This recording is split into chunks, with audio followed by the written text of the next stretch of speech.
starting to think you dyslexic. Baby, do you dare to do this? 'Cause I'm coming at you like a dark horse. Are you ready for the perfect storm, perfect storm? Want you back, want you back.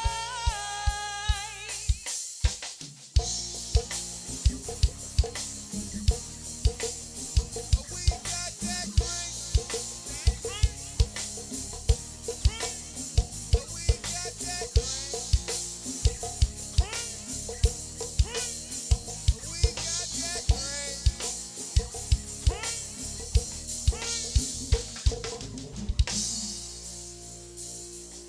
Let me tell y'all niggas how we do it. Been a long time on this road. I'm so far away from home. I'm still trying to find my way in this life. I might say some things that you don't like. Like I'ma do me and smoke these trees. I'ma do me and get money. I'ma live in a new free world with tatted up girls and rock and roll. It's my life though. Come on, party time. It's my life though. It's my life. It's my life though. It's my life. It's my life. It's my life though. They smoke a tree, sipping lean, getting money, boy, living the dream. So good. We do the shit. The boy play band. We make it hit. We keep it cranking for all the fans. We keep it real. Oh man. We did it once, do it twice. Got the block locked all night. We stay cranking. We keep it true. We're independent. And this is how we do. Point blank. And non-stop rock. We got that crank. We got that crank. Point blank. Non-stop rock. We do what they can. We do what they can. Point blank. Non-stop rocking. Make you move your body. Point blank. Non-stop rocking. 'Cause we made a party. I want the whole damn club, but let's rock and roll. Walk this way, Get 'em up. talk this way. Get 'em up. Walk this way, Get 'em up. talk this way. Walk this way, Get 'em up. talk this way. Get 'em up. Walk this way, Get 'em up. talk this And just give way. me a kiss. Walk this way,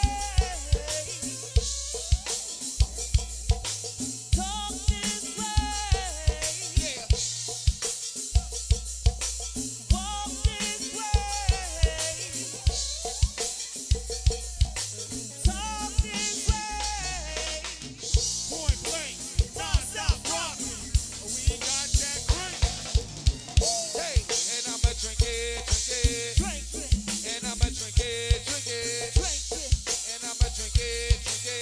And drink it up until the last sip score, boy. Woo! And I'ma drink it. drink it, And I'ma drink it. drink it. And I'ma drink it. And drink it up until the last sip score. Point blank, non-stop rocker. We got that, hold it right there. And I'ma drink it. Drink it, And I'ma drink it. drink it. And I'ma drink it. And drink it up until the last sip score, boy. Hey, and I'ma drink it. Drink it, And I'ma drink it. drink it. And I'ma drink it. And drink it up until the last sip score. Point blank, a non-stop rocker. We got that, hold it right there. And I'ma crank it. Drink it, And I'ma crank it. drink it. And I'ma crank it. And drink it up until the last sip score, boy. Hey, and I'ma drink it. Drink it, And I'ma drink it. drink it. And I'ma drink it. And drink it up until the last sip score. Point blank. Non-stop rocking. We got that crank. Good afternoon and welcome to Let's Have a Sit Down. Today I got two guests with me. We've gotten into our felon series. We here to talk about not just go-go, but a lot of things that's actually going on in our community. Right now, we are in a position where we've had actually 350 murders in the DMV, which is actually unacceptable. Crazy thing, 36 of those murders was actually in Virginia as well, and which was very surprising. So right now, we got a whole lot of cleaning up to do in our community, but as well as people having good service and within whatever they're doing in life, they're musicians as well. First of all, I'd like to introduce Mr. Wop from Wisdom Speaks. Good evening. And I would like to introduce Corey, the Ninth Bird from Pure Elegance. What's happening, y'all? All right, how y'all gentlemen doing today? Very good. All right. I see that both of y'all been in the game for a while, been playing for years and everything. I want to start out with you, Wop, because you're a very interesting talent. You're very good at what you do. Can you just go back and kind of tell me where the beginning of your whole journey? And what side? The rap or the go-go? The first, between whatever two you did, whatever was the first one, we're going to go with the go-go side. All right, that'll be better. Yeah, I could do that. Yeah, I could do that. I kind of bartered my way into bands, you know what I mean? When I started, I never, was trained in music or no history in music or anything like that. I just happened to have, mic stands and horns and stuff like that because I knew a few thieves in the neighborhood. So a lot of the bands that was starting out, coming out, wanted to, utilize the equipment that I had. So I bartered my way into the band with the equipment. The equipment, like, man, this ain't mine. I can't let you use this joint unless I'm in the band. Okay. Unless I'm in the band type shit. So, what I'm saying, when I got into the bands and stuff, then I started really listening with an attentive ear, you know what I'm saying? Like listening very, very, very, very, very closely. And that's how I sharpened up my ear. And my ear is, like my gift. Like my ear is what really got me some money. You know what I'm saying? Wasn't no training or anything like that. So, I think natural hustler instincts and my ear, focusing on my ear, really got me to get some money in go-go. So when I started getting money in go-go, somebody ain't show up, one of the front line, I was playing the horn, and somebody ain't show up to a show, and I had to carry the show with a rap, you know what I'm saying, and talk, they call it lead talking. And I did that, and shit, I was like, shit, I'm gonna start doing this joint for real. So I started doing that, and at the same time, that was when like the money had dried up because it was a lot. Like when go-go was really, really popping in D.C., it was nonprofit organizations that was really getting the money and funding it. That's how you had go-go's like $5 in a can. And can I stop you right here? Like that. Around what time period was that? I was like in the 80s. That was like 80, probably 85. It was go-go's down to Howard. 82, 83, 84, 85, it was like $5 in a can good. You see a band all night from 10 p.m. to 6 a.m. bands all night, you know what I'm saying, for $5 in a can good. You know what I'm saying? So that was nonprofit organizations trying to bring culture back into the city after the Martin Luther King type of thing, after, the assassination. Just bringing culture back because we burned this joint down. We burned D.C. down. So they brought culture back by giving the money to the nonprofits, and the nonprofits was paying the bands, and that's how the bands was eating real good back then. Coliseum, Lincoln Theater, Atlas, all them joints was destroyed, burnt down. Right. So they'd give money to nonprofits to have go-go's in that joint for absolutely free, and they'd make their little $5 off of, Right. people coming in. They was already paid before we even got in the door, and that's what kind of birthed the culture. Then they took that money away and gave it to the park police. Back in the day, we used to have, go-go's down to Anacostia Park and all that. They Was took that that doing money, like the showmobiles and stuff? all of that. Okay. They took all of that money gotcha. away and gave it to the police. And that's kind of like dried up go-go. That's why all the bands left. Chance Band, Class Band, all them lower tier bands, they left. They had families and all that, and everybody got married and started dealing with life and careers and stuff like that. So that disbanded that. And then came Northeast Groovers. Okay. All right. Damn. All I right. was like, damn, them niggas showed up. You know what I'm saying? They ain't had no real music with them. They was just cranking. Right. You know what I'm saying? On some raggedy PA tapes. And I was like, okay, go-go coming back. And sure enough, it started coming back and started coming back and started coming back, and that's where we at right now. Okay. So I took my game to a different level, but getting record deals back 1998, you know what I'm saying, getting record deals back then. When I started getting record deals back then, us in Section 8 Mob, we started going around the country. Okay. You know what I'm saying? Like doing I, that shit. I remember Repercussions. That was Yeah, my. That was my. I did the soundtrack with Guilty by Association with Morgan Freeman. We shot around 58. Okay, I saw that. we Yeah, shot I around- saw that. Sure Them- was. Yeah, we watched shot that. around 58. You know what I'm saying? So Yeah. we did that, and I just talked to Poe last week, and we started talking about all that old stuff. And back then, you know what I'm saying, our game was to stay off the cameras, and it was a detriment for us because, you know what I'm saying, we never wanted to be on the cameras. That we was always trained not to be on cameras. Like we don't get on cameras. You know what I'm saying? So the name recognition with the face never really kind of Right. came. You know what I'm saying? Okay, Kinda I got clicked, you. You know what I'm saying? So I got you. yeah, that's how I got into the jump. Well, I got my man Corey right here. Corey, the ninth bird.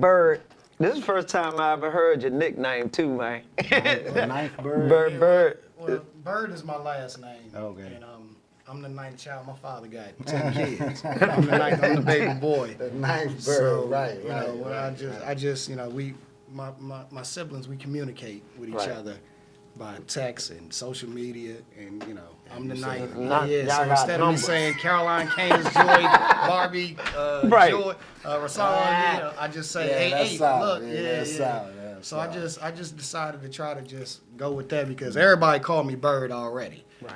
So I Ninth just, you know, it's a million birds out there. So Yeah, I yeah. just put a 9 in front of mine. 'cause Nine. I'm the ninth bird. It's all natural. It's all, that's yeah, dope. yeah, That's yeah, organic. yeah. Yeah. So that's when Ray called me and asked me, Come, what name you want to go with? I just didn't want to Ninth go bird, with Bird. yeah, I ninth did bird, Ninth ninth Bird. bird. Yeah, 'cause Well, that's, see, that joke will stick with me forever. yeah. But Just hey, know you'll see you'll see 9 siblings around walking around looking right, like right, me. looking You be like like, me. you might be 8th, you might be 7th, you might be I see, 6th. I Yeah. see. well, Corey, I got a question. Not really a question, but just get the people familiar with your journey leading up to this point because you've been at it for a while. You come from a very musical family, and I try to tell people because it's this thing where they say Virginia don't have musicians. Let me tell y'all something. This man got a whole bunch of musicians just in his house. Every last one of his family members play everything.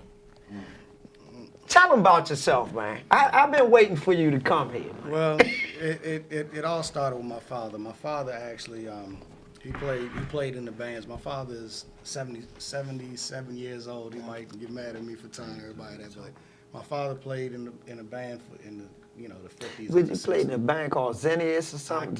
Don't give me. I the think name. I heard of the name. I don't know the name. It was before I was even thought about. Right. Matter of fact, of course y'all know Spank. You know Spank, Right, my older right. brother.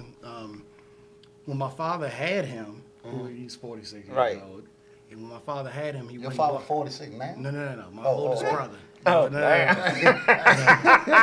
Not if I'm 39, he's 46. No way Yeah. possible. I got a sister that's over 50, so there's no way. Right. But anyway, when my father had him, he went and bought a Congo for himself as a gift. Yep. And I put that. Me and my father did a solo not too long ago. I put it on the live, and I told everybody about that. So he's been doing this for years. So naturally, we got it in us. You know what I'm saying? Right. So my oldest brother, Spanky, Rasan, he in the late 80s, he just put a band together, man, and I was 9, 10 years old at the time, man, and I'm just analyzing, I'm just watching, like, you know what I'm saying? And we got all the equipment laying around the house, so I stood on a crate and I just started, I watched, I had the ear for it, and I just picked up and I played the. So you was just going boo boo with one Congo? Well, I learned to give me that beat. That's one of the first beats I learned, and of course the traditional socket. Yeah, the traditional socket beat, and once I did that, man, I found a friend in the neighborhood, and he knew how to play drums, and another friend knew how to lead talk. He knew how to rap a little bit, man, and I conformed. I had a band when I was 12 years old. My first band was called Conspiracy. And it was, okay, so it was young, but it was Young Creation or something As a before matter that. of fact, that's what it 'Cause was. we got the pictures, I got look the at that. pictures. Yep, Young Creation was what we was originally called at first, and his little brother I was my playing, keyboard yeah. player. My little brother played with them. Yeah, Yeah. his little brother. We the same little brother. age. And, yeah, man, it just started from there, and then naturally my sisters, you know, because my father played, all her brothers played. I got another brother who played drums. So how the go-go shit? How the go-go shit happen? Right, bro. My bad. I'm asking questions. Again, my oldest brother Spanky, he played. He had a go-go band called Unlimited Groove in '89, and they played at the Garfield High School. Garfield High School. Shady Groove dudes. Yeah, Shady Groove. Yeah, I remember that Shady. They played at the talent show, and then at that time, '89, he only had 2 congos. He didn't even have 4 yet. Yeah, so you know he put together a beat, and then you know short time after that, That's tight. he ended up with 4 congos. So you know that's just over the years, man. Just listening to the radio and you know just watching my older brother. You know he got me by 7 years. So That third Congo, that's what really got me sold on go-go. The third Congo. the big little one. Boo-boo, because Mass Extinction, I think the dude was named Junie Brown or Duty Brown or Doodoo Brown or something like that. Played the Congos or something. I don't know. I might be wrong. Y'all can check it out there, but all I heard was doo-doo. You couldn't hear nothing else. Now the dudes used to walk around with boom boxes. Remember that junk? And record the show. Boom boxes, and all you heard was boo boo. And I was walking one day and I heard somebody say boo boo. I mean, it junk went forever. Boo boo, that's all you heard. You ain't hear nothing else. Doo doo. Hello. And that's what turned me out on go go, Joe. I can dig it. And I want to ask you something, because you're a little older than us. What was the energy when Go-Go Live came up?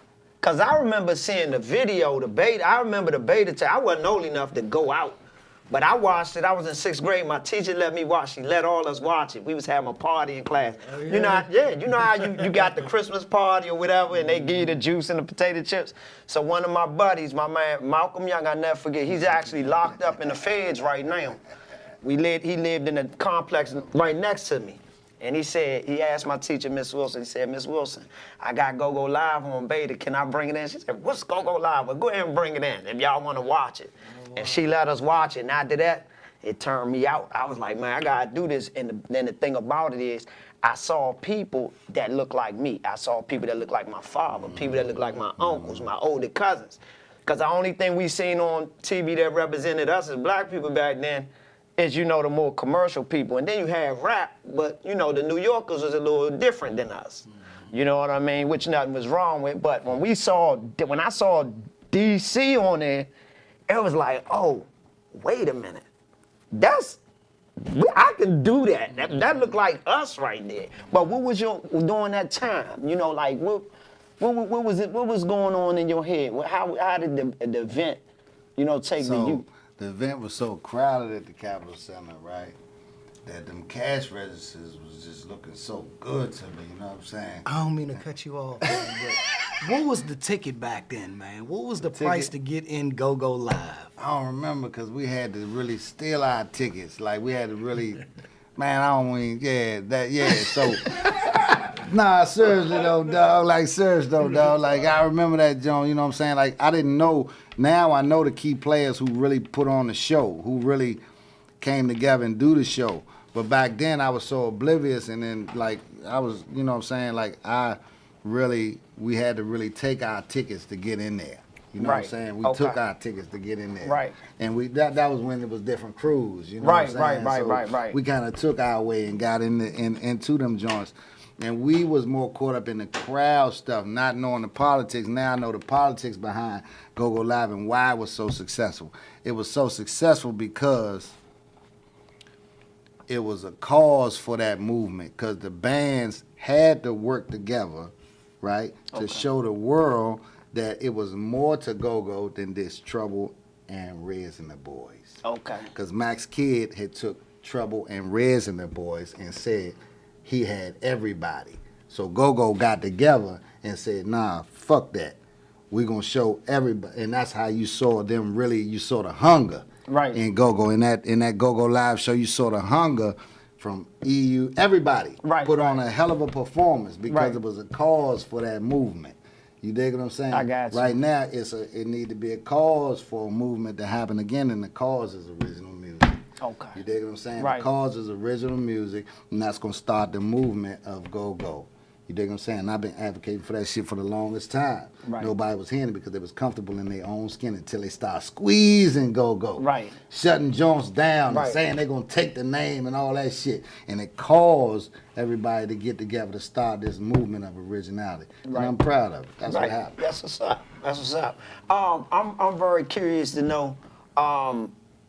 Now you've been in the game for a while, and for you to talk about back there on the Go-Go Live era, I think that's amazing. Just in general, what was the atmosphere though like in the building, in the Capitol Center back then? I mean, and I've been to the Capitol Center before it was tore down. But what was the atmosphere with the people? It was. I can't really interpret it because, you know what I'm saying, with so many different crews and cliques. You had the Gangster Chronicles, the Hill Boys, A-Team, all these different crews. So you just imagine 50, maybe even 100 niggas together. And these dudes is together over here, and niggas got on Timberland boots and Gore-Tex sweats. They ready for war. With no guns, you know what I'm saying? So let me just stop you right here. And for those who don't know, those crews that he named, these are guys from the early 80s, right? Yeah, early yeah, 80s, yeah. late 70s. This is after the Blackwells and all of that. Yeah. You know, see, I'm bringing up names a lot of people are not familiar with. True, I'm familiar with some of these names. Blackwell, me and Blackwell grew up together. Me and Lil Monkey grew up together. Yeah. Okay. Yeah, that's my man. That's what's up. So it was one of those type of things, as far as, you know, it wasn't no on-site beef or anything, but it was more about, you know, the thing with DC is it's a real territorial type area. It's crews and cliques. Right. How did it even get like that? Now, you probably gonna say things that are going on in every other major city. The same type of things might go on in Chicago. The same type of things might be going on in New York. I don't know. I never lived in those places. I've been in them places. But explain to how did it get to that point? Of what? Of where you had, probably. Gangs wasn't gonna be tolerated. You know what I'm saying? Washington, D.C. You Okay. couldn't have no gangs. It was crews and cliques. And, you know what I'm saying? Like, all the crews and cliques respected thoroughbred hustlers. You know what I'm saying? 'Cause thoroughbred hustlers always brought something to the crews and cliques. Okay. You know what I'm saying? So Right. if you was a bona fide hustler, you can move through different crews and cliques. Right. You know what I'm saying? Like, gangs really can't move like that. You know what I'm saying? Right. So here's politics. It's a city of politics, not music. It's a city of business and politics. So we just added music into it through necessity. And they wasn't going to even tolerate that, period. Right. You know what I'm saying? They wasn't going to let nobody like me get millions of dollars to buy up half of the real estate while they was in the gentrification process. They ain't going to let that happen. So they put everybody. There was a lot of different rap labels back then that started up that was flourishing and about to really pop off, but they had to shut it down because the money that was coming into D.C. off of people making money, you know what I'm saying, especially music money, they would have bought up half of the city, and it would have been, you know, me connected to brothers that would do the same thing. So that whole process wouldn't be looking like it is today in D.C. You know what I'm Now, saying? Now, Corey, I got a big question to ask you because you just did a single with Pure Elegance. Now I'm gonna ask this question truthfully. Just being in the lane that you in now, and how since you've been back, do you see the different politics? Do you see the politics in go-go a little bit different than what you may have seen them before? And if so, what would they be, you think? Yeah, I kind of see the different politics of it, but more so what I'm paying attention to now is the movement. Right. Because, you know, before it was kind of like every man for himself, but now Right. that they're actually trying to take go-go from us, or they Right. tried to take go-go from us, I appreciate the movement and everybody finally coming together. Right. and trying to make this thing, It's out of necessity, though. It should have been before this. It should have been. been It before. I shouldn't have agree. took. I agree. We're gonna take this from you. It should have been before It this should have shit. been before that. before us So to get that's on that's that. what I'm appreciating the most. So as far as that, as far as the politics of it, I mean, I got a lot of different positions in go-go. Right, I was, right. I was an artist.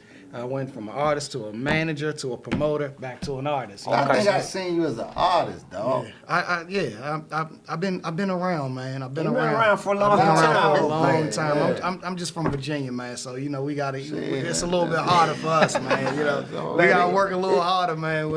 Being from across the bridge. I was in L.A. and met the crankingest go-go band I ever seen. They ain't none of them was from D.C. cranking They was than cranking. They was Northeast cranking. Groovers.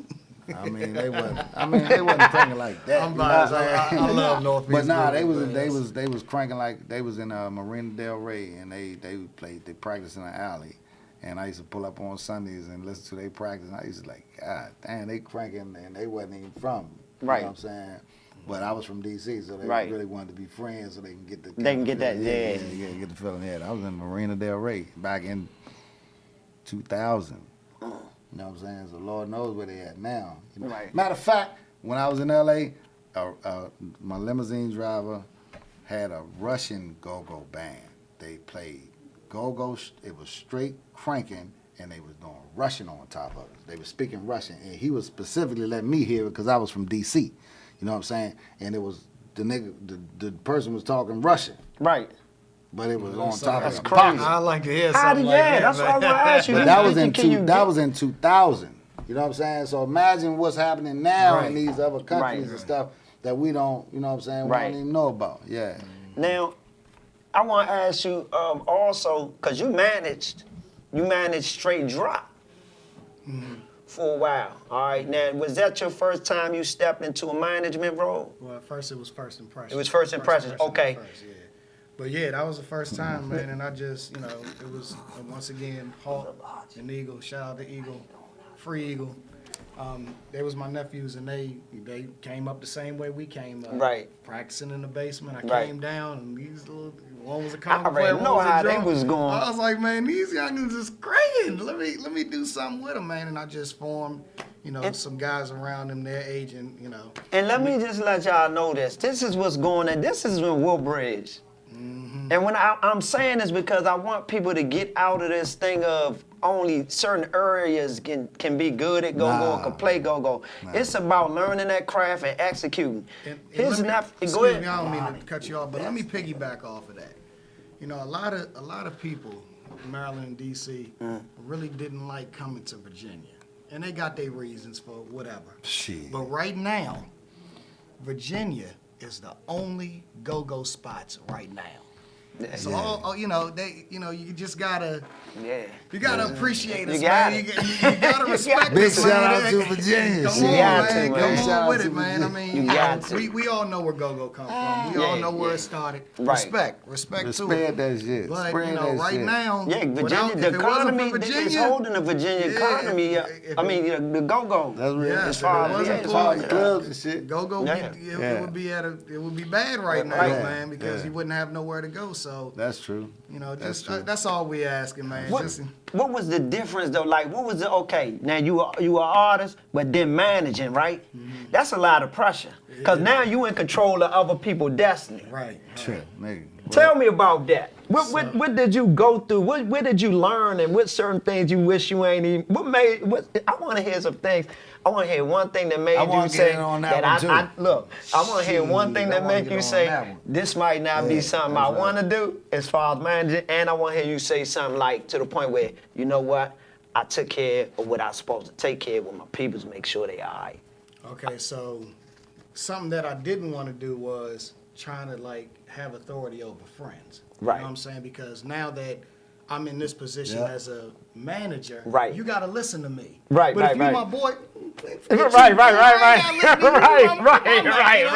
right. So that was the part that I didn't want to battle with, but as far as that, they just respected my position and was like, look, man, you got what you can put us in a position to something that I want to do. Right. So that's what it was. So everybody respected me, and then my nephews, they was the base of the band, and I'm uncle now. When I say Right, my right. nephews, we 4 and 5 years apart. Right, right. I'm 4 years older than Right. Eagle. I'm 5 years older. Y'all, we like big brother I'm and like then my their little older brothers. Right, there Right. you go. And that's what it was, man. We just you know, and they grew up in Stafford. That's They're what's from up. Woodbridge, but their later years Right. was in Stafford. So they was running around the hallways of school, and they built up like 50, 60 people that was rocking with them in the school, Right. and then it got to the other schools in Right. Stafford. So boom, that's 150, 200 people right there. Then Right. I put them at a little community center, and it was so packed in there that we had to open up Right. the door. The community center it only Right. had 150 people, but we had so many people in there. It was probably about 300 people in there. We had to open up the back door to let them out, and that's where it was, man. They just had a little party, and then once I seen that, I was like, I'm about to do something with these Right. guys. And at the time, my brother and I were Right. promoters. I'm Right. a manager and a promoter at the Right. same time. So we just said, all right, we're gonna use them as our opening band. So we're Right. gonna put them in front of Junkyard, we're gonna put them in front of Raw Image, we're gonna put them in front of Backyard, we're gonna put them in front of That's TCB. smart. And that's how I built them up. You know what I'm saying? Who was Right. this little band? Man, them jokers was cranking before Backyard. Them jokers. And then next thing you Right. know, I'm doing little spots that hold 300 and 400 people. I'm doing them by themselves, and they getting 300 or 400 people in that joint Y'all by hear that? themselves. So, and then I also another thing too, man. As y'all know, go-go could have a bad stigma, just like any other industry, Right. where people getting played over their money. One thing that I did was I took care of them. Right. And from my position, sometimes I help people out with their rent. Sometimes I help people out with their car note. You know what I'm saying? Like the money that I was making, not only was I paying them, I was putting some in the kitty for like rainy days. Something happened, and then right. and then I was also using my personal money too, because I'm making money as a promoter, I'm making money as a manager. You know what I'm Right. saying? So it's okay for me to take care of my band members, because Right. I just want them to be happy, and then that'll make them be on time. That'll Right. make them work hard. That'll make them work on their craft. Right. So from that position, man, coming from an artist to a manager, it was just an easy shift, because I feel like I always been tried to be Right. a leader. You know what I'm Right. saying? Right. I'm not trying to make myself seem like.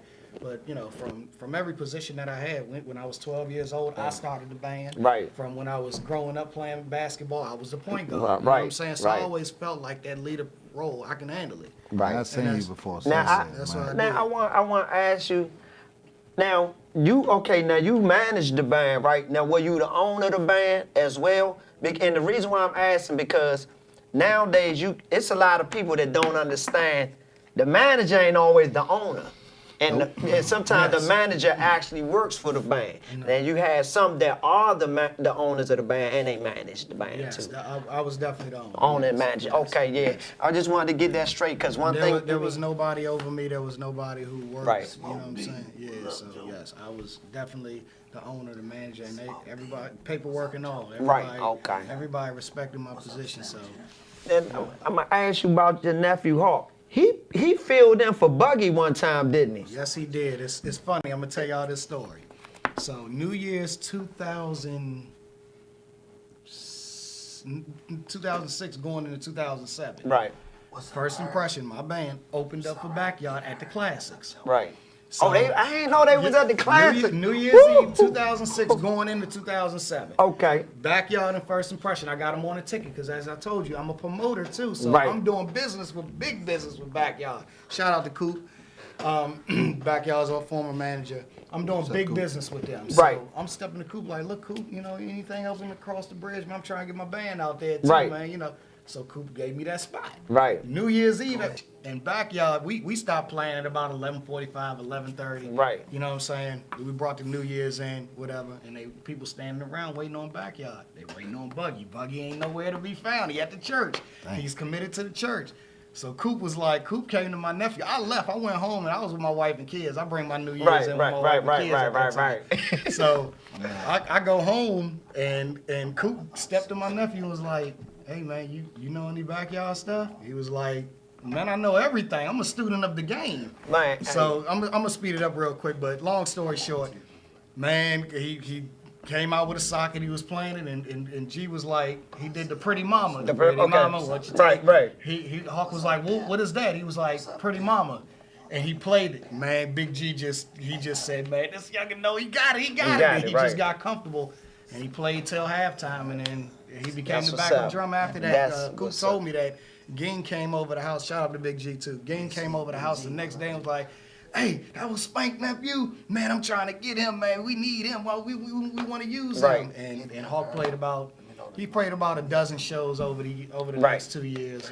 And see, I wanted to ask that because, like I said, I'm very persistent on people understanding that musicians come from everywhere. And, you know, and the thing is, it's about learning and executing.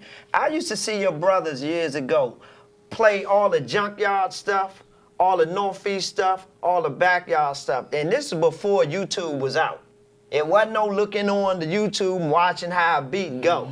I used to watch them play it, yeah. And they would play it just like, you know, just like the bands that they was listening to play. And that's what I want people to understand. It's about learning and executing. And the thing is, nephew was how old was he then when the first time he filled in for back? And that was what, about 13 years ago. Yeah, So 2007. So yeah, 13 years ago. If he was alive today, he'd be 35 years old. So mine's 23. 23. Yeah, 23. 20. Listen to that, y'all. 23 years old, and he learned. He learned.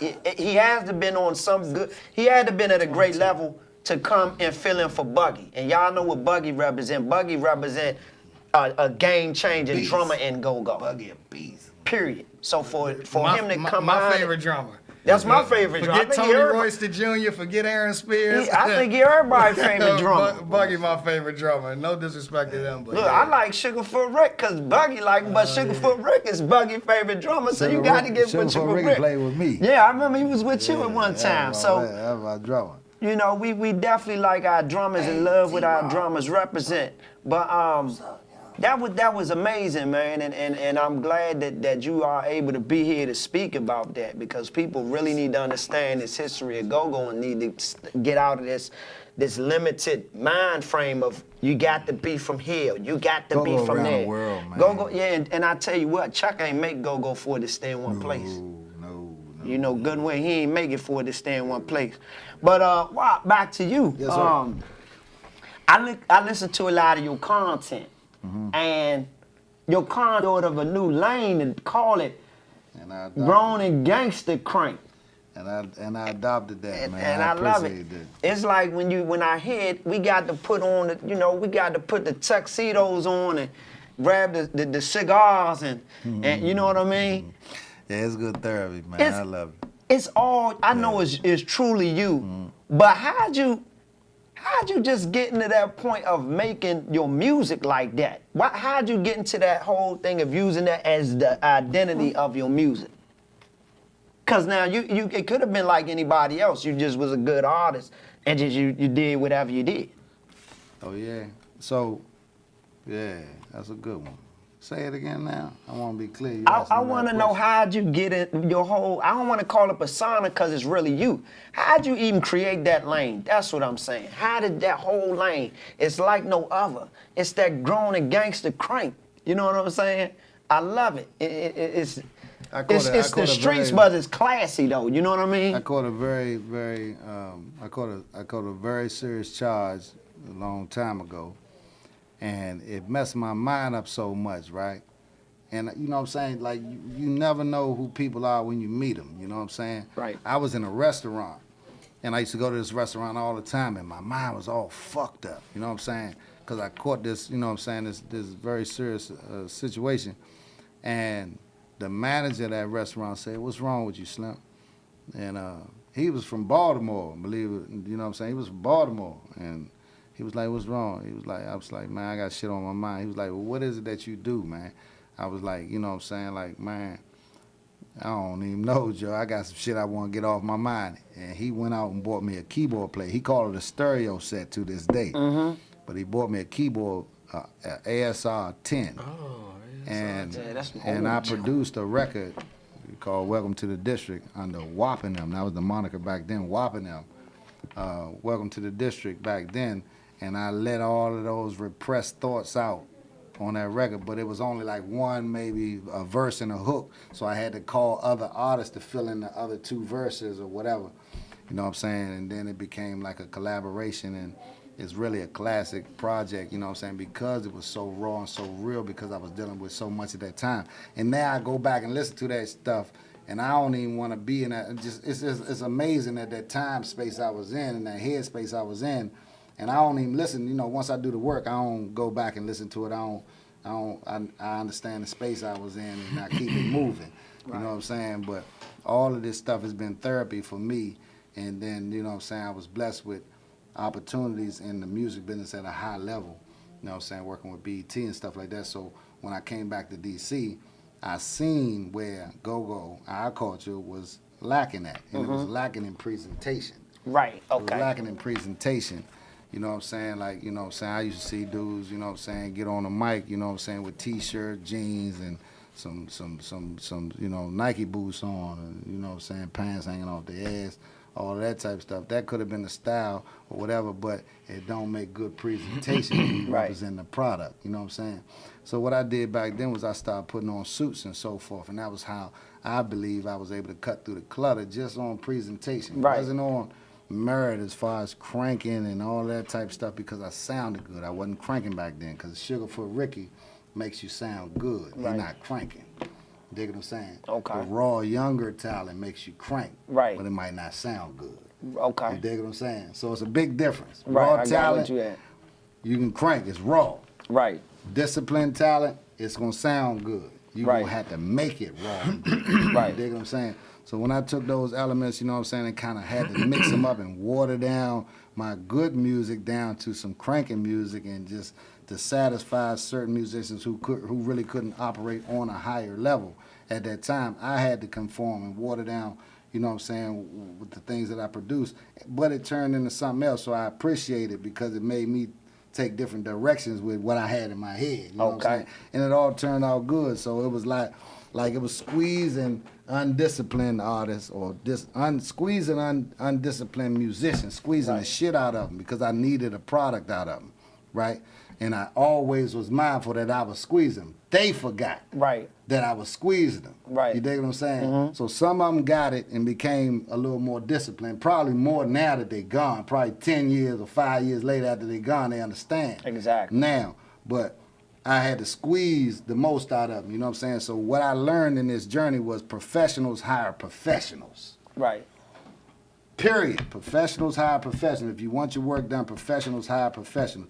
If you hire undisciplined or anything like that, you're gonna have to work with them and scale down to kind Right. of build everything up to where you need it to Right. be. And that's what I did, you know what I'm saying? And I'm totally satisfied with everything that I squeezed out of everybody that came through the camp, you know what I'm Right. saying? Because the product is pristine, and I appreciate you having me on the show Right. for that pristine product, you know what I'm Right, saying? right. Seriously, yeah. And now, when was the time that you realized that, hold on, wait a minute, this product that I got,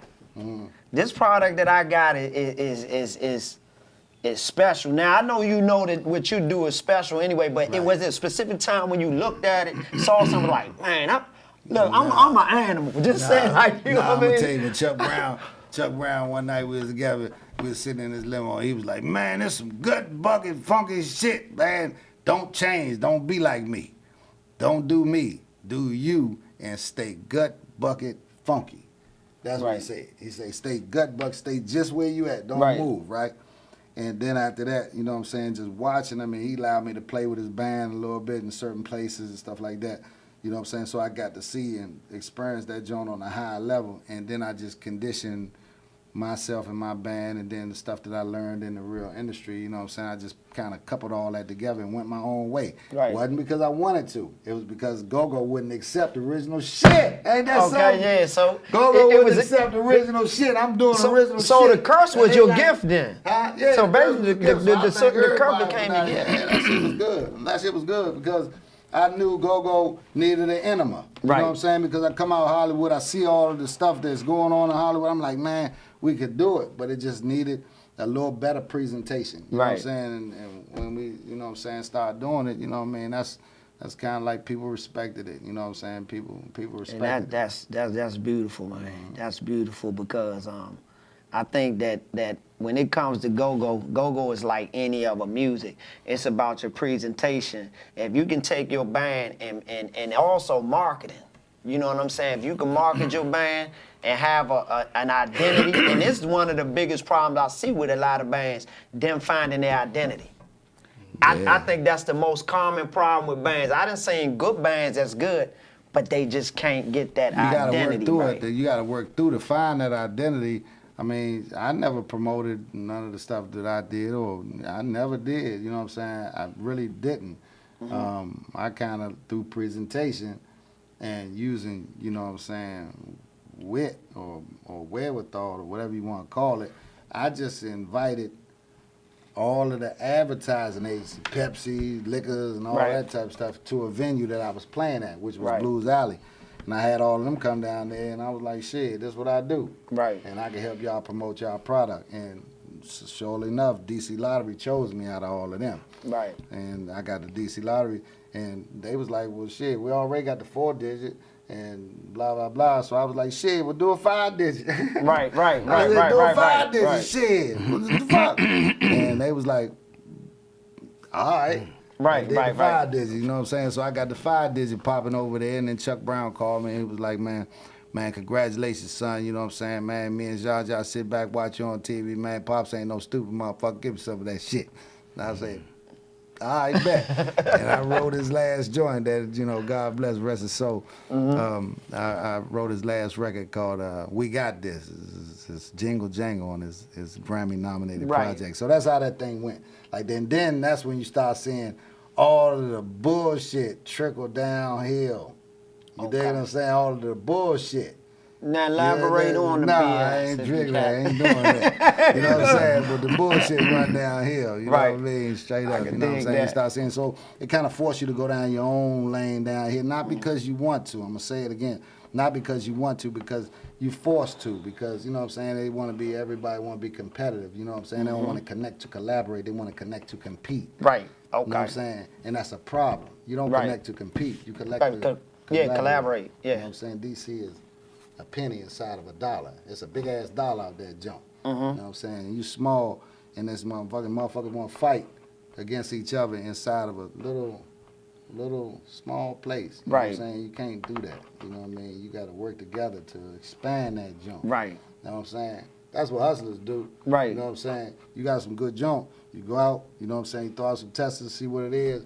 Then you set up your shop on another block. You know what I'm saying? And Let them know come what time you're going to be there, when you're going to be there, and everybody that like your joint going to come over to that block. You dig what I'm saying? Right. Over there. It wasn't because you want to. You'd rather stay right there where all the main traffic Right, is. right. But all the haters out there that been out there for years going to run you off that block. Right. You dig what I'm saying? It's gonna be able so to you get go over here and something. set up your own shit, make sure that, you know what I'm saying, you keep that joint right and tight over there. Right. You know what I mean? So that's how I looked at it, and it's been working so far for the last 20 years. I kept venues as a rap group, and you know what I'm saying? Man, you can make up something today, right now, and I can go get some money for it tomorrow.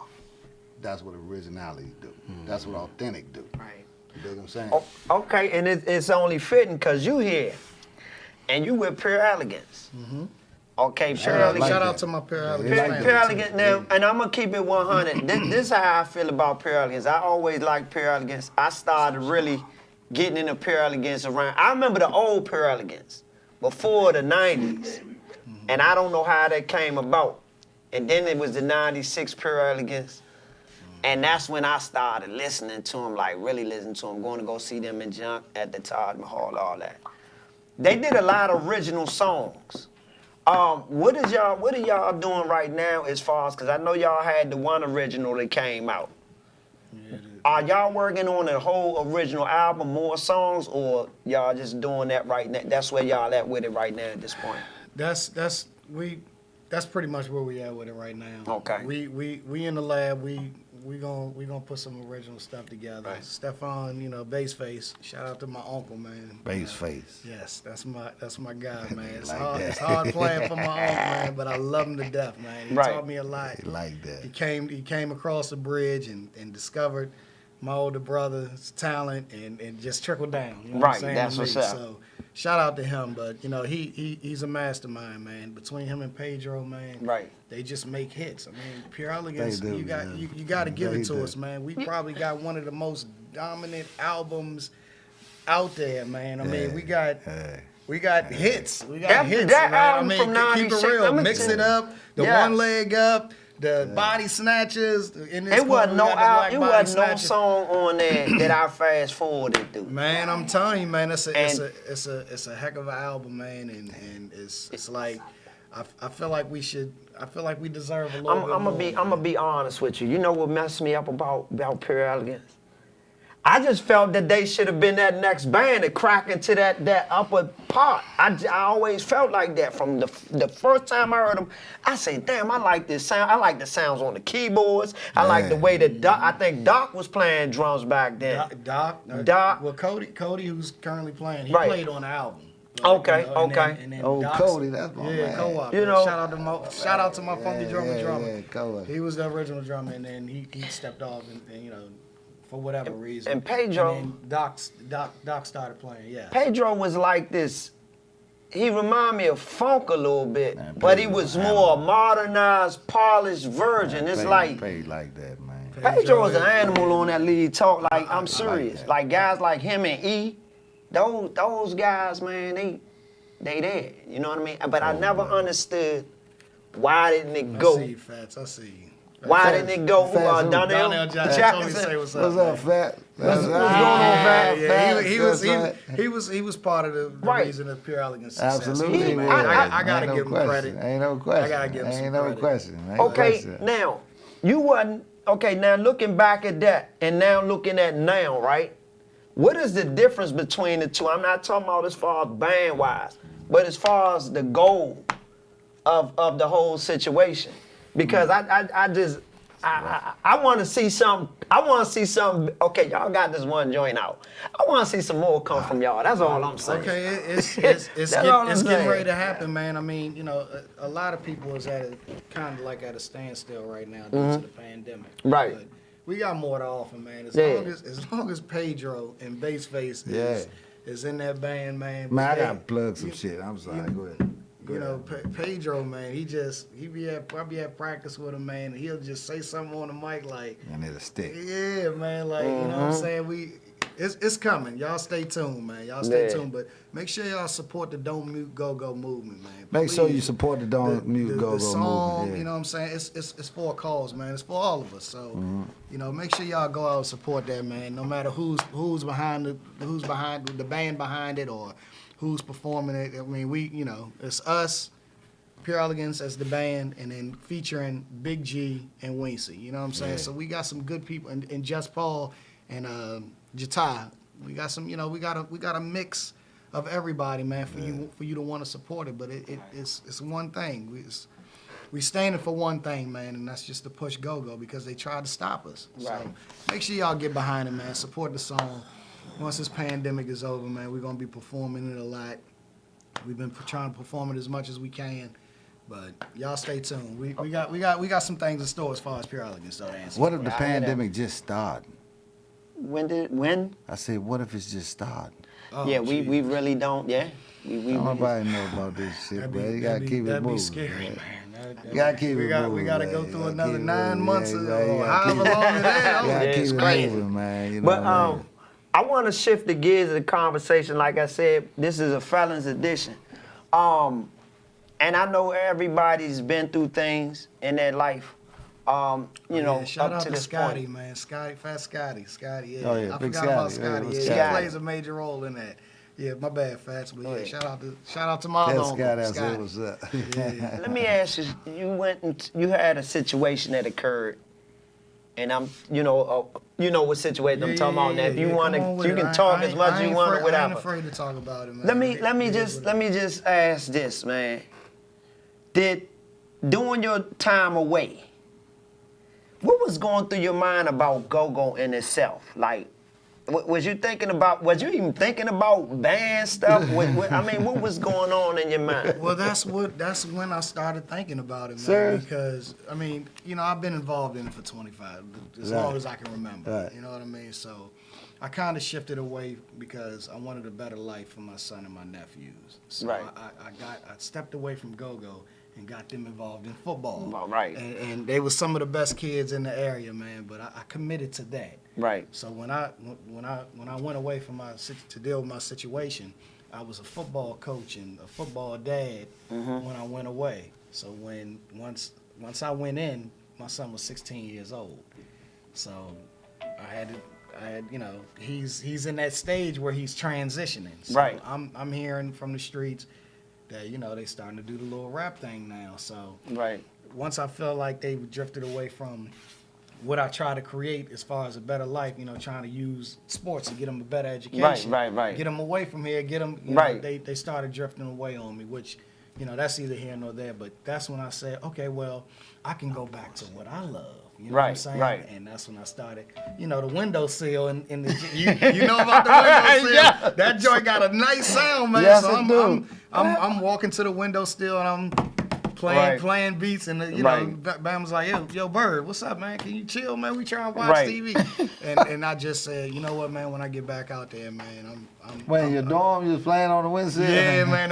The windowsill got the little strip, man. They got a nice. He'll tell you, man. I'll You know tell you, about it, the man. windowsill, The yeah. windowsill got the good sound, man. The good Windowsill. pop, yeah, man. So I was beating on that joint, and then I got to the work program, man, where I had a little bit of freedom. Quiet as kept. Yeah. I got to touch my skins, Oh, that's what's up. Yeah. What was that like when you let me ask you this as far as your ear, right?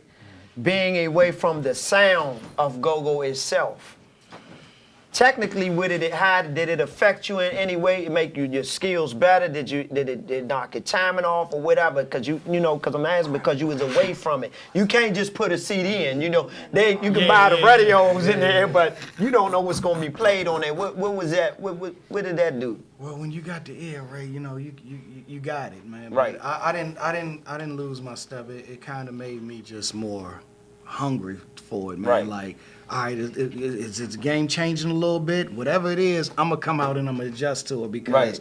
I'm just ready. I want to get away from this Right. situation Dang, and just that's get back alright. to it, man. But yeah, that's what it made me. That's what it made me want to do, man. I wanted to just get back out there and play as an artist, because like I said, I had 3 hats in go-go. I had a manager hat, I had a promoter hat, and I got the artist Right. hat. So, I spent a lot of years as a promoter, man. Right. A lot of years, and that kind of took away from the artist in me. So, like a lot of these bands, he say he recognized me. He might Right. know me. He might recognize me Dog, as the I'm promoter telling you, side. dog. I'm Yeah. telling you, You know dog. what I'm saying? It's So something, yeah. that's where he Anything. might have seen me. So I want to establish myself back as an artist Right. now, because that's where I'm having fun at, man. Right. Like I said, I drifted away with it because I wanted to wear different hats and go-go. Get all the money. Let me get all the That's money. it, You know what I'm yeah, saying? yeah.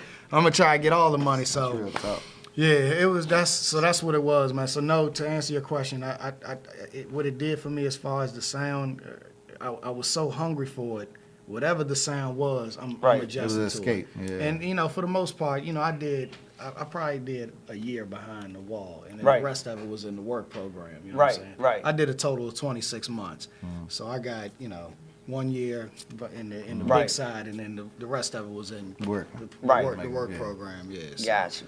It wasn't too bad. It wasn't for too me. right. Yeah, it wasn't too I mean, bad for shoot, me. it's long enough to Yeah, understand time. the Yeah, yeah, situation. I think one I mean, day, time is time. one day- Don't get it twisted, One man. day, let me tell you, one day is enough time for your life to go to a whole nother level Oh yeah, that trust you me, might man. miss. You know what I mean? In 6 months, my son and my nephews, they went from the best football kids in the area to the best rappers in a 6-month span. You know what I'm saying? So Pressure make you do yeah. right. So 3 months, 6 months, a year, a lot could change, man. I'll tell you what it was with me. I came back and I seen shout my out to messages. the Yeah Boys. When I was in, I actually missed a role that I had on TV1.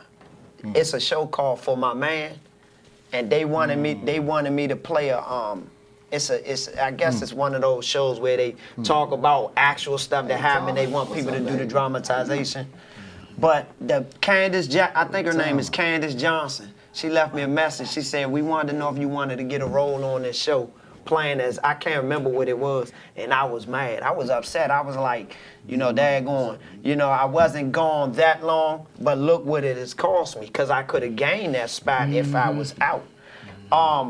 Wow, during your time away what was the go-go landscape like? Man, I wasn't thinking about no damn. Go-go, you wasn't you like. How long was you I gone? wasn't thinking. Listen, I beat mines because my co-defendant copped to everything. Right. You know what I'm saying? But after that, the pressure, Right. 8 years, Mm-hmm. the pressure that probably, a few people that's really in this shit have experienced from the feds like that. You know what I'm saying? And that pressure, motherfucker. You know what I mean? It's and to real. make it through that and not be able to make no money. You know what I'm saying? And squeeze you to the point where you really are homeless and got a son that you raising. Probably, and his brother is probably the son of the biggest drug dealer ever known in Washington, D.C. You know what I'm saying? Like, that's like a task in itself, and maintaining that shit. And I never talked about this before on camera, just raising your son when you damn near at the end of your rope and putting him through Catholic school, private school, to make sure that he don't have to go through none of this. I got you. Hopefully, so hopefully you wouldn't have to that's go real. through that. Yeah, seriously. That's what I You know what I'm just saying? spoke on that. Right. Just Now he spoke on turned that. out to be a civil engineer for one of the biggest transportation companies in the country. You know what I'm saying? I just sent him a couple of items a day. You know what I'm saying? He probably get them in a couple of days, just showing me because he the same age I was when I was looking at the death penalty. You dig what I'm saying? And just to, you know what I'm saying, for my son mother to come to me while I was in and say, look, I'm pregnant, you know what I'm saying? Like, what you want me to do? I'm thinking I'm never gonna see life again. So go ahead and have that joint. And you know what I'm saying? It ended up being the best part of me. You know what I'm Right. saying? So perseverance and never ever lose focus of whatever it is you got your focus on, you know what I'm saying? And keep it moving, you know what I'm saying? No matter what. I done had homies die, homies get locked up, family members die, and my therapy was just keeping it moving. You know Right. what I'm saying? Just because life won't go on anyway, so you just keep it moving towards wherever it is, your comfortability and your peace of mind, and don't ever sacrifice your peace of mind for nobody ever in your life. Once you get to that peace of mind, you keep it, and you guard that joint for dear fucking life. That's real. You dig what I'm saying? That's serious, And I don't yeah. care if it's family, friends, I don't care who it is, don't let nobody disturb your peace of mind. Girlfriends, don't sacrifice, don't dim your light for nobody, because you know what I'm saying, you got somebody that's hating or envious of you that's really close to you and you don't want to upshine them or nothing like that. Don't dim your light for nobody. You know what I'm saying? And really just focus on whatever it is you're trying to do and get to that peace of mind. Get to that peace of mind. You know what I'm saying? And my thing is, like, and I say with me, it seemed like go-go kind of like, I'm not going to say, it kind of bought me more time and saved my life a little bit, because when I got into my situation, I kind of went in my situation and I had to go to, turn myself in and all that. Man, I'm not going to say I took it as a joke, but I took it as this come with the game. This part of the job. You know what I mean? But then what happened is I saw a news clip on the news was playing, and it was a girl who was actually there was a situation where something happened to a girl that was stabbed on the Metro bus. That was a friend of my daughter. My daughter stays out the city, so on that day my daughter would have went to school together. So it was like, daggone, what if something had happened? And I'm in here, I couldn't have done nothing for my daughter or something. The lights cut on, and it's saying that the light said, Ray, look, I know you're gonna be getting out soon. You need to really figure out what you're gonna do so you don't end up back in here. And I can honestly say, it started out, man, I gotta get back serious. But then that love for go-go started kicking back in. Cause remember, I ain't hearing nothing. I'm not hearing anything. So at night, what I'm doing is, I didn't have nobody on my top bunk. So I'm sitting there doing all this. Boo Boo was in my, Boo Boo was in there with me. Yeah, crazy dude. That's my man though. He was in there with me, and he used to he'd be out mopping the floor or something while we locked down or whatever, and I'd take these towels and I place them on a steel bunk so it'd change the pitch. It was in 4 octaves. So I'm in there, I'm getting creative. I'm like, oh man, about my timing right. I can't wait to get on my set. I'm like, yeah, I can't wait. tight. But when I got back, but before that, I thought of this whole Lagoga Nostra brand thing. I just ain't know how I was gonna push it. And I was like, but when I get out, I gotta do something. Cause I'm gonna tell y'all like this. I always hustled. My mother taught me how to hustle. When I was going to Berkshire Elementary, and when they was telling us to do these fundraisers, I'm sitting there, we like, why are we selling candy for the school? We can go sell and make our own money. Let's go get the bags and let's wrap up. You know, my mother sat down, showed the numbers, all that. And my dad was off the chain back in the day, you know. So I always had little certain things about me.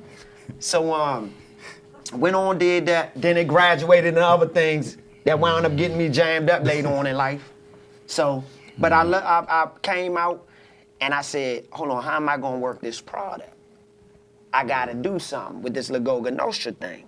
I can make this work. I just didn't know. And I had to learn how to use social media to benefit me. Yeah, that's tight. Yeah, so what I did, I said, man, this ain't nothing but a numbers game. Hold on. So I had to start small and build up. I'm not where I want to be at yet. But one thing I will say is it put me in a position to where, you know what, there's still another light at the end of the tunnel. Because in our culture, we think the light at the end of the tunnel a lot of times is that drug game and everything else, because we ain't really been showed nothing else. I don't have no doctors and lawyers in my family. I got more felons than I got high school graduates.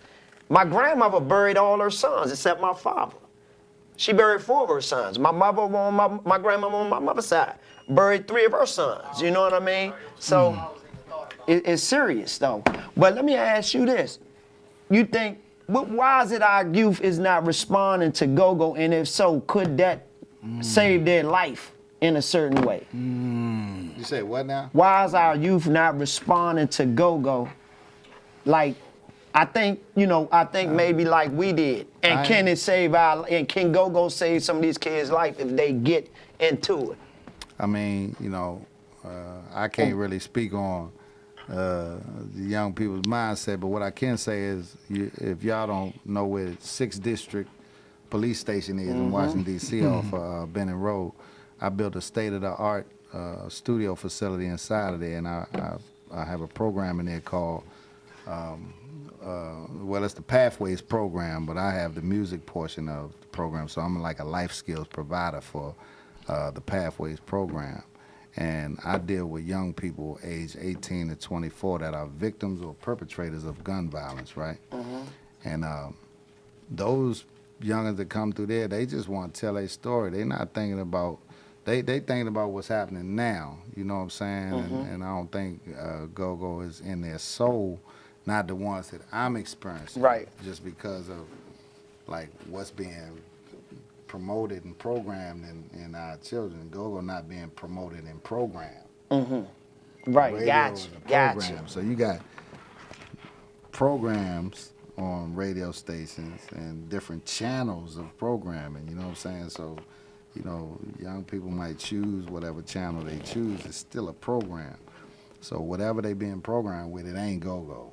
Right. You know what I'm saying? So they going with being programmed, and they can express themselves off of stories and shit like that. And they really helped me a lot. The young people really helped me a lot. Understand what their mindset is.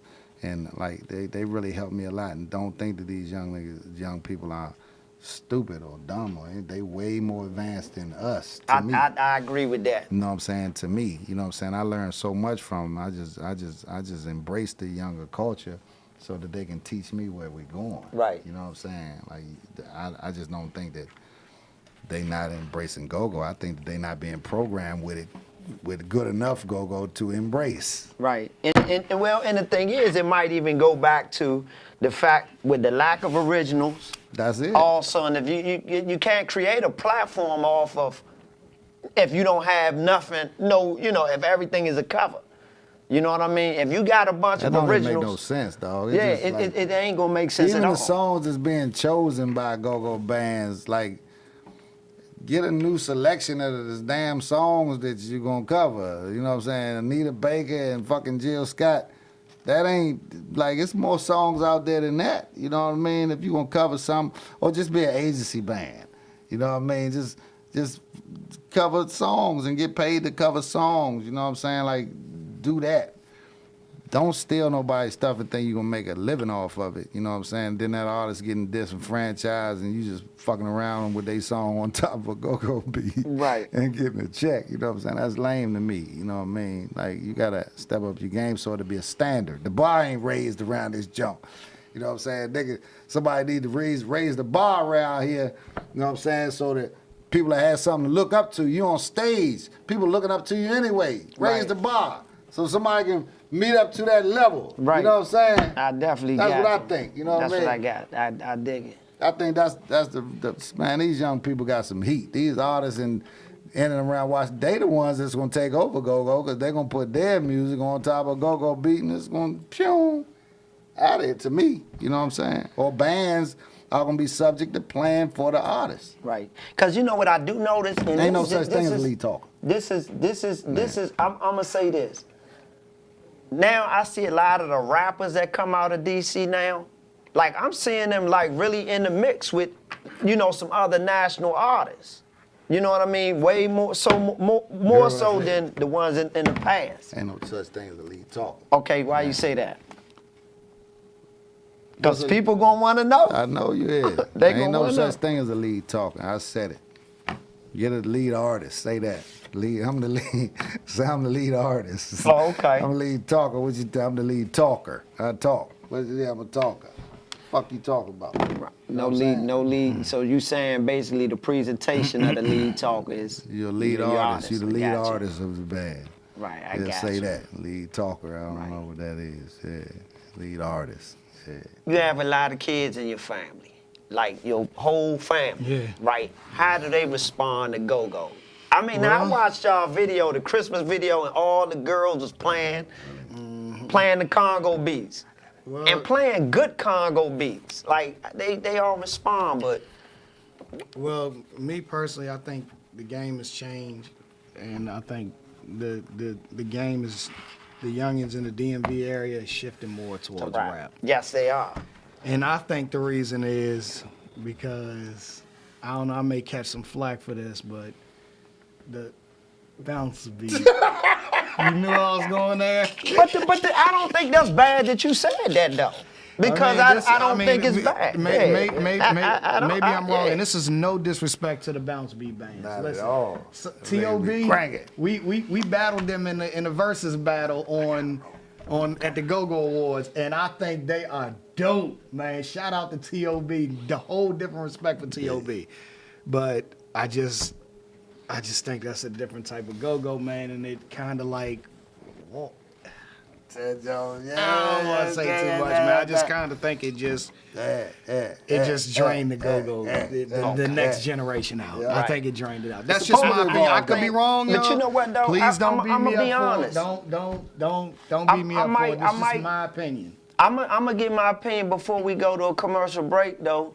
But here's my thing, and this is what I think. I think the young people in the DMV are they're moving towards rap too. They are. That is what's going on. But I'm gonna tell you why, because this might not be accurate, but what I see is when you deal with bands, right? I gotta get about 10 people to cooperate with. We gotta put a plan together. That takes time. That takes discipline. That take a whole lot. But if I'm a kid and I just want to make music, we're in the era now where I could take that phone and I can make a beat. I can go get me a mic or something and I can just hook the mic up. I can build a studio in my closet and I just made a song. Make some money. Yeah. And I don't even got to go to a record company to send it to nobody. You know what I mean? I could press one button, Upload it, going to Tokyo, Japan, Alaska, going Denmark, all that.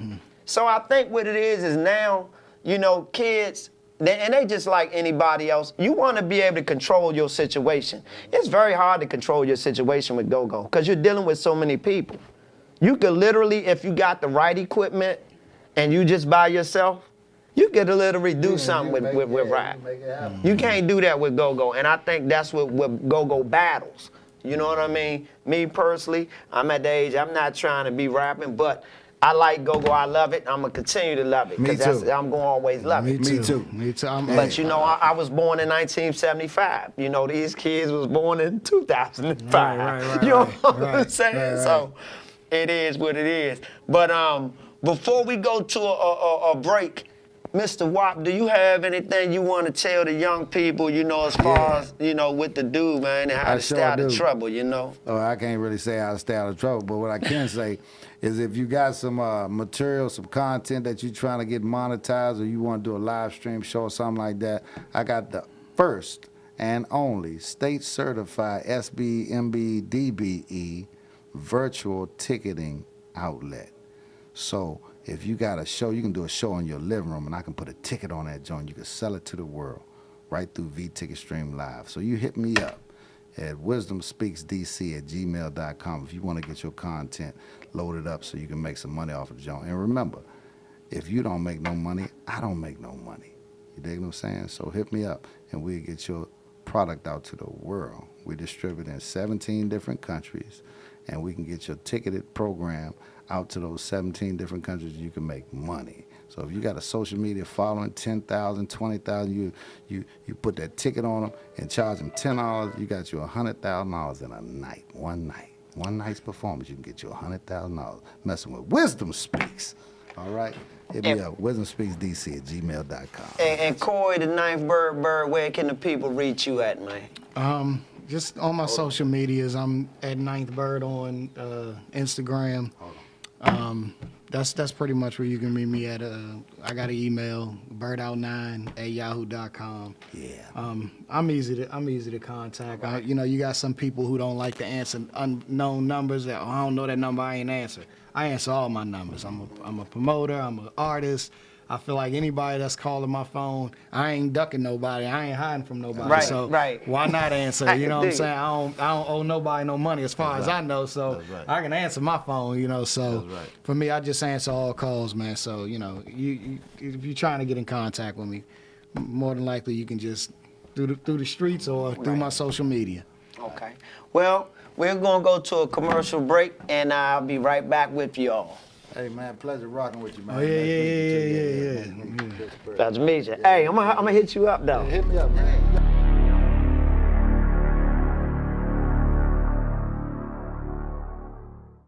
Bottom of the bed. She be damned if she gonna sleep with a gun by her head. But I blame it all on society. They labeled me a menace. They done locked down half of this world and still ain't finished. Overpopulated prison systems, federal time. On these streets, youngins ain't got nothing but crime on their mind. You talking rehabilitation? In my situation, where the judge won't budge and the feds want to hit my head. The district attorney wanted to burn me, and these lawyers be lying. They want me to cop the 20 right here. I'm on my 4th damn strike. They're giving niggas life. Locked down with no parole. The world is so cold. The Lord knows I won't fold. That's why I got this top down. The Lord can say, you know, speak directly to me, you know what I'm saying? Right. Me and my soldier right here, Wade, man. Got the top down so the Lord can bring blessings, rain blessings upon us, oh Lord. He about to do that tomorrow. It's supposed to snow, ain't it? Yeah. Ho! Work for me. All the fly guys in the building. Called the ladies to the floor. All my Sea Pleasant, sexy ladies working. All the ladies. All the ladies.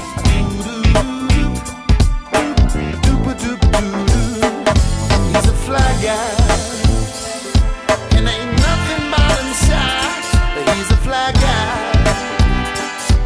and no one can deny that he's a fly guy. He's a fly guy. Pretty hard flow. Right on, Mr. 1-2. Garcon. And all my fly guys came through. Yeah. Courtesy of Wisdom Speaks. Look here. Hey, he was cold as ice.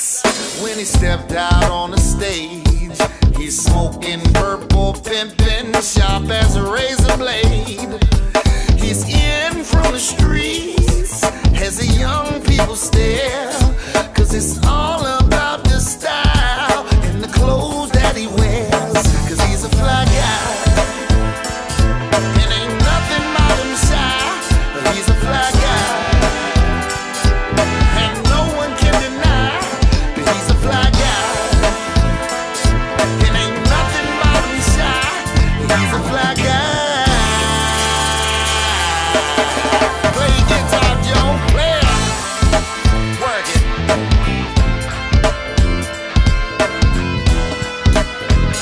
out for all my Landover, Sea Pleasant. Of course they came through. Southside, uptown. Let me tell y'all what a fly guy do. Konnichiwa, baby. He's a pleaser, not a teaser. At the end of the day, he deals with chicks and he flips his bricks just as long as they pay. It's like a nightmare pain, if you know what I mean. Screams of laughter, chasing after his own self-esteem. Cause he's a fly guy, and ain't nothing about him shy. But he's a fly guy, and no one can deny that he's a fly guy. And ain't nothing about him shy, that he's a fly guy. Riggedy hard,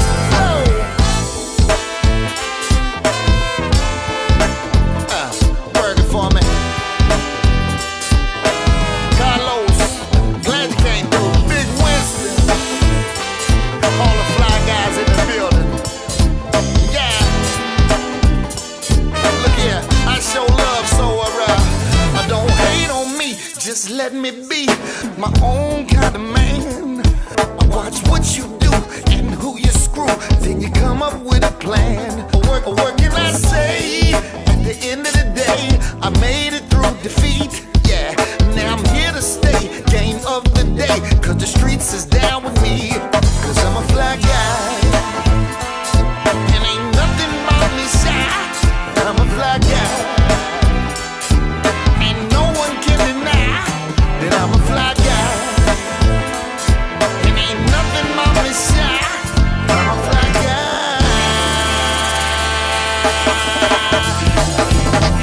Yeah, you ain't never met a player so fly like this. Touch the sky like this, man. Street fame, nothing but a G thing. Hustle so the suckers better peep game. Hey, money in his grab, bubbles in his glass. 2 when he pass life, live a fast life. Pedal to the metal till he see the gas light. Fill it up to the tip top. Big walk, put the fresh back in hip hop. No doubt, horsepower like a big block. You know, Deuce in the quota. Flavor on his labor like it's something in the water. Job bad as he wanna be. Ball like he water number 23. And we can skip the chit chatter. If it ain't about $1, then it really don't matter. When you think of the chances that we both meet in the state of mind, too cool to be careless, looking for the right thing. Oh baby, don't look any further. Wait a minute, son jogger.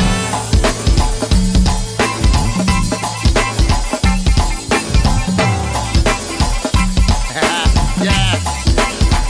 Who's rocking the best? Who's rocking the best? Who's rocking the best? Who's rocking the best? But I can tell you this, I said WISDOMSPWEKS. We're rocking the best. Yeah, we're rocking the best. I said WISDOMSPWEKS. We're rocking the best. Hey, yeah, we're rocking the best. This is for the ladies in the club. You got change for a dub. Show me some love. Show me some love.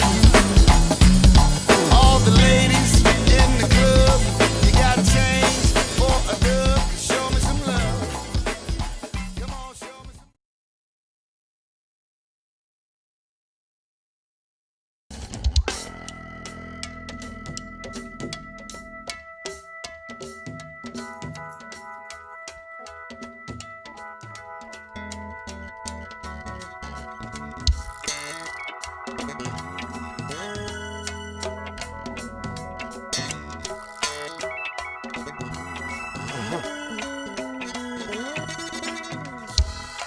Thank you, thank y'all for having us this evening. Good PE in the building. Want to remind y'all, don't y'all forget about that statehood matters this year. It's been mattering. We're trying to do it big for our city this year. I'd like to thank y'all for embracing This music that we love here in the city. Just trying to pick up our city, man. You know what it is. Good elegance in the building. Like to thank my man Big G, Winston, and all the gang for stopping through. Just Paul and all the crew. Yeah, you know what it is. Good DE. Hey, look here. Hey, we go DC. Are you with me? Hey, we go DC. Hey, are you with me? Hey, we go DC. Hey, now are you with me? Hey, we go DC. Hey, yeah. When I step up in the place, show I separate. Got you all in check. I got the head bar stuff that make you break your neck. Got you all in check. And when I step up in the place, show I separate. Got you all in check. I got the head bar stuff that make you. Well, let's mix it up, mix it. Come on now.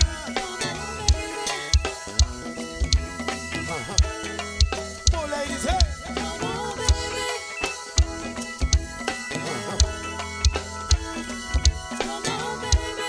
That's what we talk about.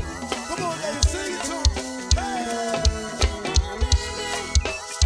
To be in the building, y'all. Yes, we in. You know you wanna work that body. Work that body. You wanna work that body. Work that body. You know you wanna work that body.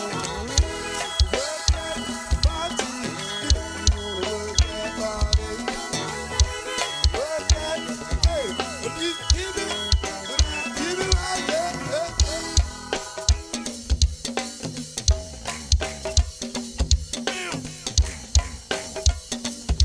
If we chillin', at the bar.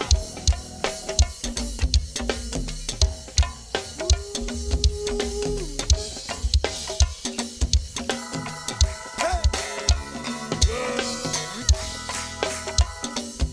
This thing right there, Mo.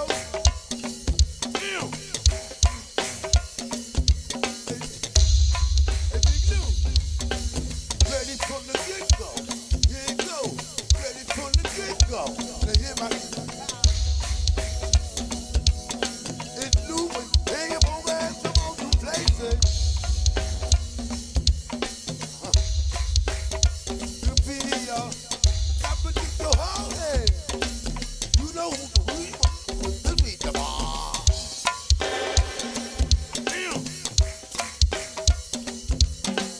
That is what I say, that's right, a physical breakdown. Y'all can break down.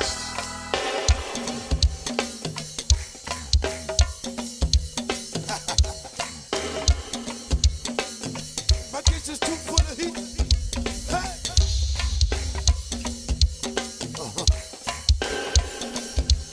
Hey. Hey. Let's mix it up, mix it. Give me. Hey. Work that body. Work that body. Work that body. Work that body. Work that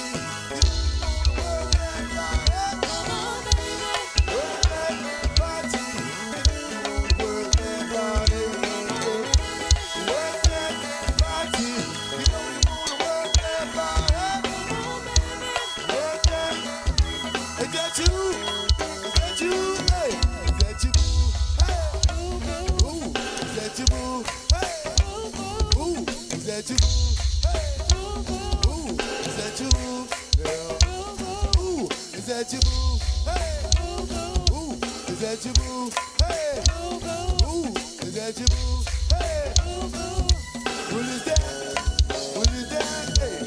It's that Renee. Y'all remember that one now? What is that Renee? Ooh, Lord. Hey. What is that Renee?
Yes, Lord, in the building.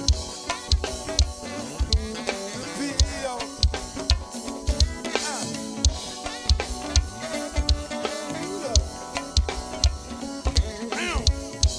Leave it alone. Hey, leave it alone.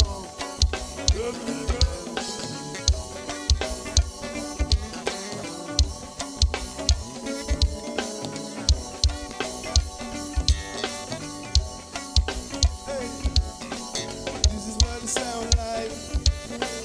This is what it sound like. This is what it sound like. This is what it sound like.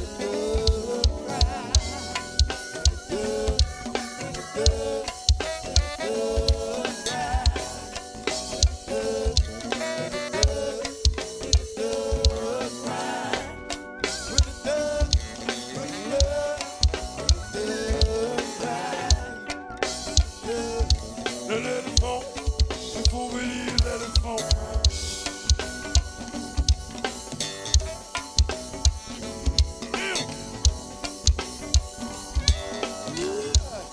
Then the flex and body on the side.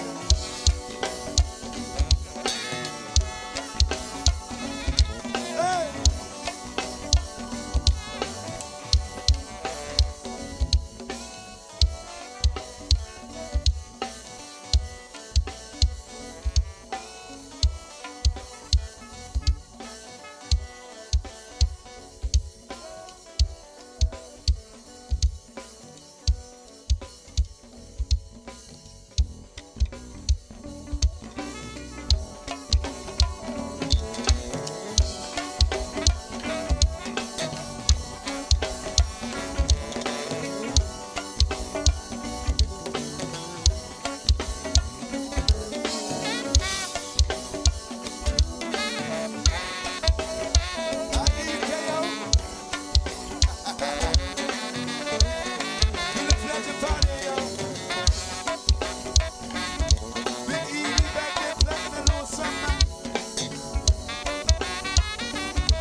Welcome back to Let's Have a Sit Down.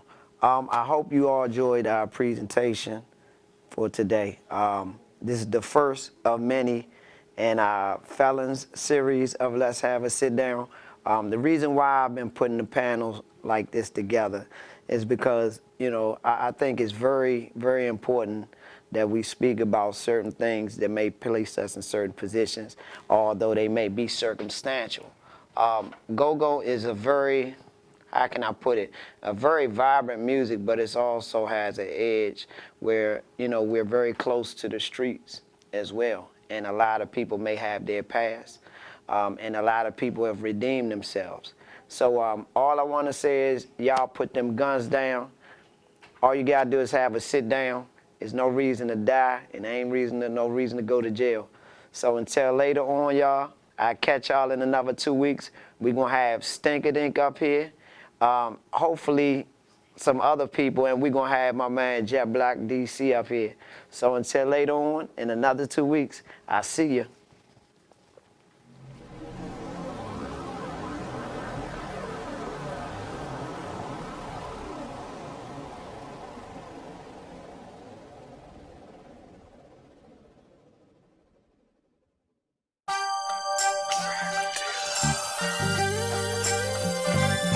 We all in.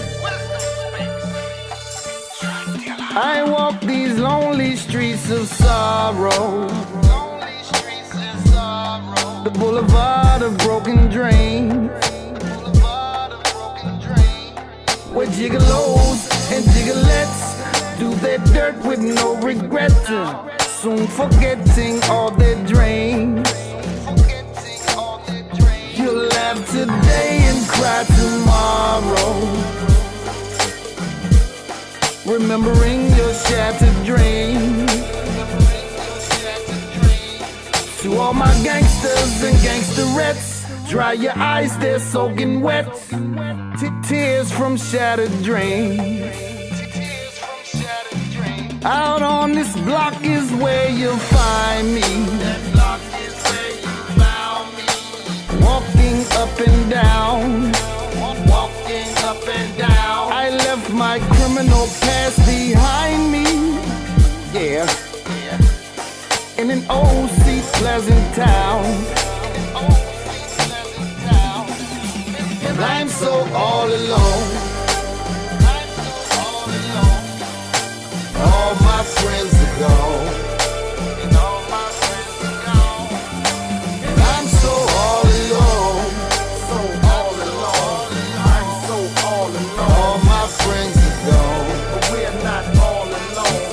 We're not all alone. I'm so all alone. Sometimes I find myself alone, regretting some little things that I've done. Yeah, I used to walk around so carefree, 'cause I was the one to carry the gun.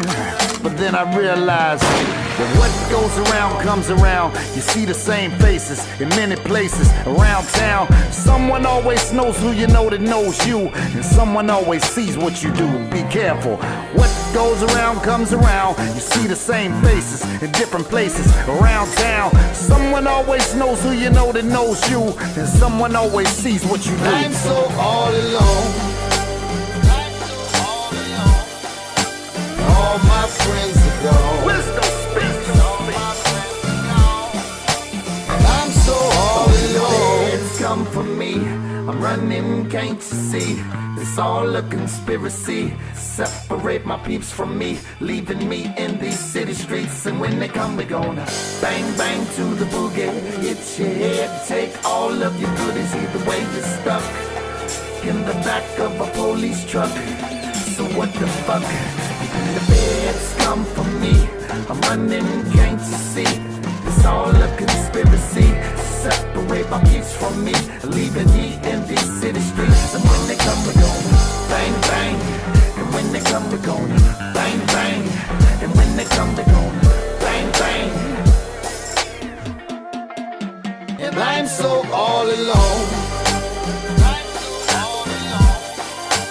All my friends are gone.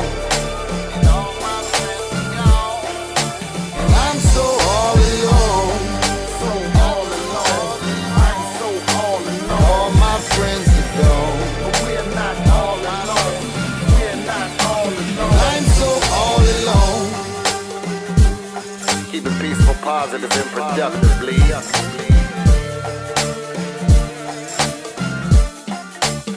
I'm so all alone. Love, Jack Dilla, wisdom speaks. Hey man, we ain't playing homeboy. We just trying to change it up a little bit. So all alone.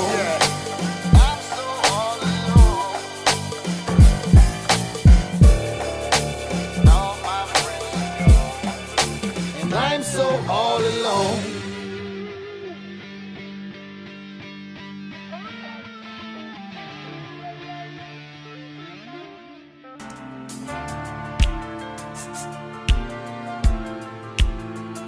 He labeled me a criminal, gangster, drug smuggling, hustling, mangler. Street corner walking, trash talking, busting a banker. Ruled by danger and fueled by anger. Programmed to be destructible, untamed and corruptible. That block is what they gave me, a brick of blowing some quinine and sent me for mine. Life's on the line. I got a family to feed, so fiends stampede, searching for the rush that they need, but needing speed and morphine for a maximum high. Made them scramble like I'm Tony Randall passing them by. Seen fiends nodding, falling, bust their head to the white meat on my street. Swear a lot of life and death meet on a day-to-day basis. I done seen many faces.